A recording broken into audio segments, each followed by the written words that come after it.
आप सभी का स्वागत है आपके अपने चैनल टैड वॉरियर्स में। फ्रेंड्स, आई एम शिल्पी सिंघल। हर बार की तरह इस बार भी हम अपनी वीडियो में एक न्यू टॉपिक लेकर आए हैं, जो टॉपिक है रुचि और अभिरुचि, वृद्धि और विकास, उपचार और निदान में अंतर। फ्रेंड्स, ये सभी शब्द लगभग देखने में एक जैसे लगते हैं, लेकिन इनका जब हम अर्थ समझने बैठते हैं तो अर्थ इनमें काफ़ी भिन्न है। तो इसीलिए हम अपनी आज की इस वीडियो में इस टॉपिक को लेकर आए हैं, ताकि जब भी आप पढ़ने बैठें और ये शब्द आपके सामने हो तो किसी प्रकार से आप इन सब शब्दों का अर्थ समझने में कंफ्यूज ना हो, आसानी से इनका मतलब समझकर अपने आगे की तैयारी कर लें। तो इसमें आगे हम बढ़ते हैं। कुछ शब्द इस प्रकार के होते हैं जो देखने और पढ़ने में एक समान प्रतीत होते हैं, किंतु पढ़ने और समझने पर उनके अर्थ अलग अलग होते हैं। एक प्रशिक्षु के लिए बहुत आवश्यक है कि जब भी वह अध्यापक बनने की ओर अग्रसर है तो उसे इन सभी शब्दों की पहचान हो और उनके अर्थ का भी ज्ञान हो।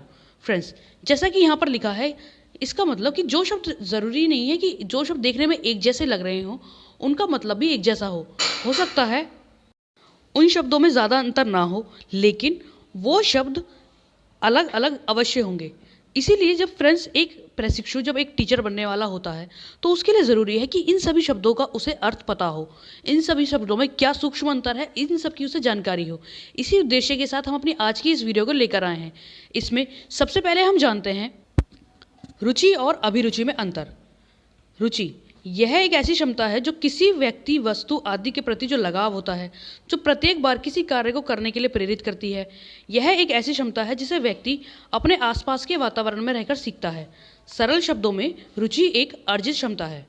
फ्रेंड्स, रुचि यानी इंटरेस्ट। अगर हम इसको सिंपल शब्दों में माने तो रुचि का मतलब होता है कि जो इंसान किसी काम को मन लगाकर करता है, यानी जिसमें उसकी मन से रुचि हो, किसी काम को करने के लिए मन से लगन हो। जैसे कुछ बच्चों का मन होता है खेलने का, तो उन्हें किसी की ज़रूरत नहीं है कि उन्हें कोई खेलने के लिए बोले, वो तभी जाकर खेलें। नहीं, उनका मन है इसलिए वो खेल सकते हैं। तो इस तरह की क्षमता जो बिना किसी के कहे, बिना किसी के प्रेरित किए व्यक्ति स्वयं करता है, वो रुचि के अंतर्गत आती है। और फ्रेंड्स, रुचि कोई जन्मजात अवस्था नहीं होती, जन्मजात क्षमता नहीं होती। व्यक्ति अपने वातावरण में रहकर ही नई नई चीज़ें सीखता है और उनमें इंटरेस्ट लेता है। इसी प्रकार इसके अगर हम एग्जाम्पल समझें तो जैसे खेल में रुचि, खाने में रुचि, पढ़ने में रुचि, हर एक प्रकार के व्यक्ति की अलग अलग प्रकार से रुचि हो सकती है। इसके बाद आता है इसमें अभिरुचि। अभिरुचि एक जन्मजात क्षमता है जो प्राकृतिक भी कही जा सकती है। इसके बिना व्यक्ति किसी भी कार्य को करने में समर्थ नहीं हो सकता। फ्रेंड्स, इसे आप बहुत ध्यान से समझना। रुचि और अभिरुचि दोनों शब्द देखने में तो एक से हैं, लेकिन अंतर इनमें बहुत सूक्ष्म है। अभिरुचि का मतलब होता है किसी काम को करने की क्षमता, यानी कुछ व्यक्ति ऐसे होते हैं उनमें किसी काम को करने की क्षमता तो है, लेकिन उनमें रुचि उस काम की नहीं होती। मान लीजिए एक छोटा बच्चा है, उसमें शतरंज खेलने की क्षमता है, या कोई व्यक्ति है, बड़ा व्यक्ति है, वो शतरंज खेलना उसमें क्षमता है, उसका दिमाग काफ़ी एक्टिव है, काफ़ी शार्प है, आराम से वो किसी भी मूव को ईजिली खेल सकता है, लेकिन उसकी चेस खेलने में रुचि नहीं है, यानी उसका मन ही नहीं करता इस काम को करने का। तो इसीलिए अभिरुचि एक क्षमता है और रुचि एक मन से किया हुआ कार्य है।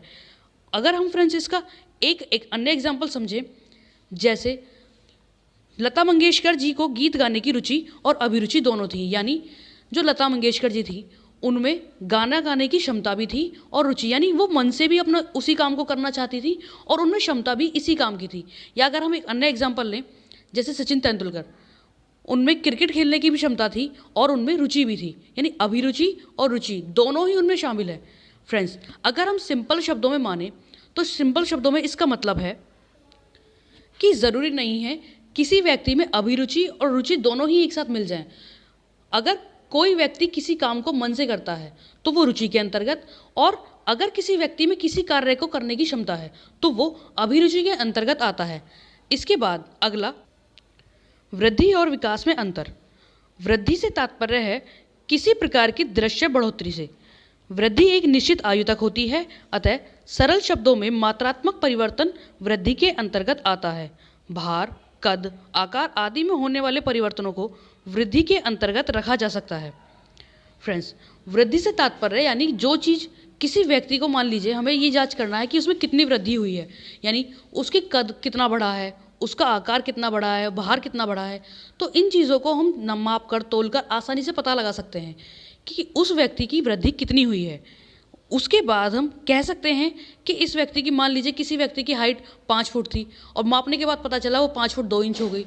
तो इसी प्रकार जो वृद्धि, जो अवस्था मापी जा सके, तोली जा सके, देखी जा सके, वो वृद्धि के अंतर्गत आती है और एक निश्चित आयु तक ही वृद्धि होती है।